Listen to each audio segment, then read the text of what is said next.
His name was Jake. He wasn't new. Not some stranger whose mystery could explain the rush in my chest. No, he'd been around for years. He'd gone to college with my husband, Brian. He'd helped clear leaves in the fall, move patio furniture in the spring. He'd stood in the background of our family photos at holiday barbecues, wearing the same half-smile he always did. A good man. Reliable. Helpful. But never personal.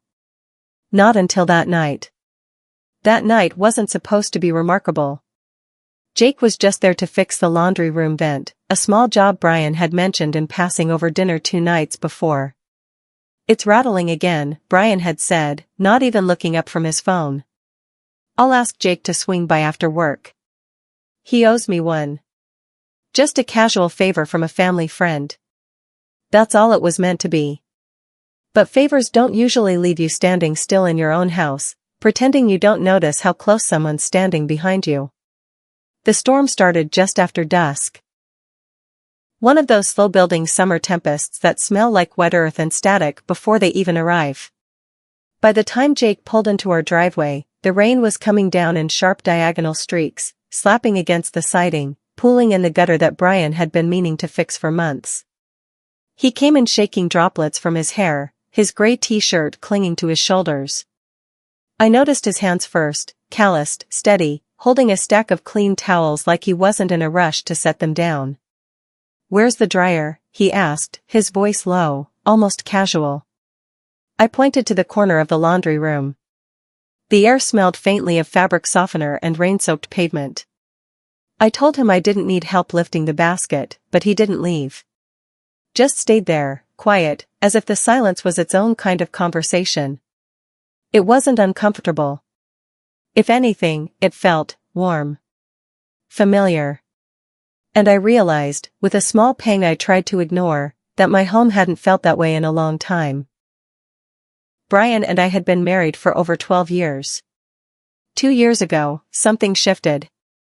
There wasn't a fight, no explosive moment, just a slow drift into parallel lives.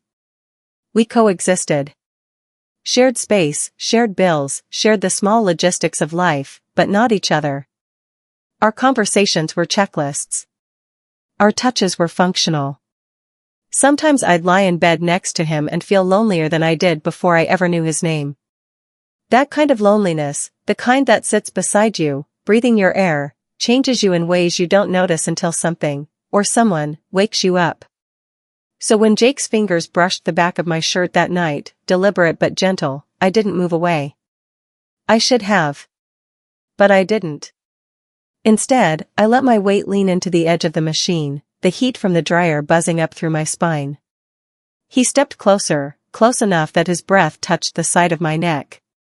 Something cracked open inside me. Not lust exactly, not yet. But a hunger I hadn't felt in years. He didn't rush. His hand hovered at my side, uncertain, as if asking without asking. And I gave the smallest nod. When he kissed me, it wasn't frantic. It wasn't the kind of kiss you give when you don't know if you'll get another chance. It was deep. Measured. Like he'd been holding it back for as long as I had. His hand slipped beneath the old sweatshirt I wear when I think no one is watching. It's not flattering. It's not meant to be. But the way he touched me, slow, steady, reverent, made me feel like I was worth noticing. Like the years that had dulled me in my own eyes hadn't erased me completely. When he finally pulled back, his forehead rested against mine. We didn't speak. We didn't need to. We both knew whatever line we'd just crossed couldn't be uncrossed. He left the laundry room without a word, the door swinging half shut behind him. I stayed there, sock half off, my hand resting on my thigh, trying to decide if I'd just made the worst mistake of my life. Or the most honest choice I'd made in years. It's strange how we only notice the beginning of something after we've already crossed the point of no return. At the time, it feels like nothing, a glance, a gesture, a half-smile. But when you look back, you realize it was the first step on a slope you didn't even know you were standing on. For me, that first step was 3 months before the storm. I was at the kitchen window, rinsing a pan after dinner. Jake was in the backyard, bent over the broken fence post Brian had been putting off fixing. The evening light was gold, warm, catching on the fine dust in the air as he hammered the wood back into place. He wasn't doing it to impress anyone. He wasn't posing for attention. He didn't even know I was watching. Every movement was quiet, efficient, focused.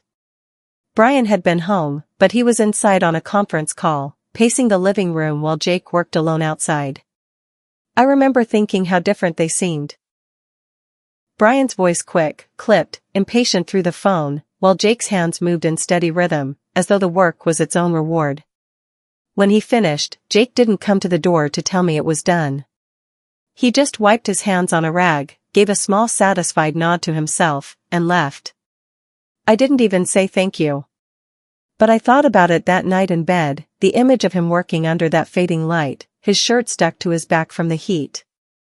Not in a way that made me feel guilty, at least, not then. It was just noticeable. The distance at home. I didn't realize how much the quiet in my marriage had grown until I started measuring it against those small moments with Jake. Brian and I weren't fighting. In some ways, I wished we were. Fighting would mean we still cared enough to raise our voices. Instead, we had slipped into a polite, predictable rhythm. We ate dinner together, but the television was always on. We went to bed at the same time, but our backs faced opposite walls. When we touched, it was in passing, a hand on the shoulder, a quick kiss goodbye, gestures that felt more like maintenance than connection. There was no malice in it. Just absence. And absence has a way of hollowing you out before you even notice you're empty. The garage incident, foreshadowing. About a month later, Brian mentioned that the bike rack in the garage was loose. He said Jake could probably fix it, and I nodded like it was nothing. Jake showed up on a Saturday afternoon, the kind of day where the air feels heavy with the promise of rain but never delivers. The garage smelled faintly of motor oil and dust. I stood in the doorway with a glass of iced tea while Jake tightened bolts and adjusted the rack. We didn't say much. But there was something in the way he glanced over his shoulder at me, quick, almost guilty, that made me feel like we were sharing something unspoken. It wasn't sexual. It was recognition. Like he saw something in me that I'd almost forgotten was there. When he finished, I handed him the tea. Our fingers brushed, and I remember the brief warmth of that contact, the way he didn't immediately pull back. I went inside before it could turn into anything. But the memory stayed. Return to the laundry room, stretched tension. That night in the laundry room, all those small moments stacked up in my mind without me realizing it. The fence post. The garage. The quiet glances. The unspoken acknowledgement that something was there, whether we wanted it or not. And when the heat from the dryer mixed with the warmth of his body behind me, it didn't feel like the beginning. It felt like the inevitable. When I woke the next morning, the house felt different. Not in the way it does after a fight, no slammed doors, no tense air, but in the way it feels when you know something happened that can't be said out loud. I padded into the kitchen barefoot, the tiles cold against my skin. Brian was already there, leaning against the counter with his phone in one hand, coffee mug in the other. His eyes flicked up briefly when I walked in, then back to whatever email had him frowning. Jake wasn't there. His truck was gone, the driveway empty. But his coffee mug sat on the counter, half full, spoon still resting inside as if he'd meant to stir it but got distracted. It was small, ordinary, but it anchored me in place. That mug felt more real than anything Brian and I had said to each other in months. I waited for Brian to mention Jake leaving early, to ask why, to even notice. He didn't.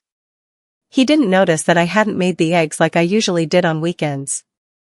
Didn't notice that my hair was still damp from the shower I'd taken just to feel the steam against my skin. Didn't notice me.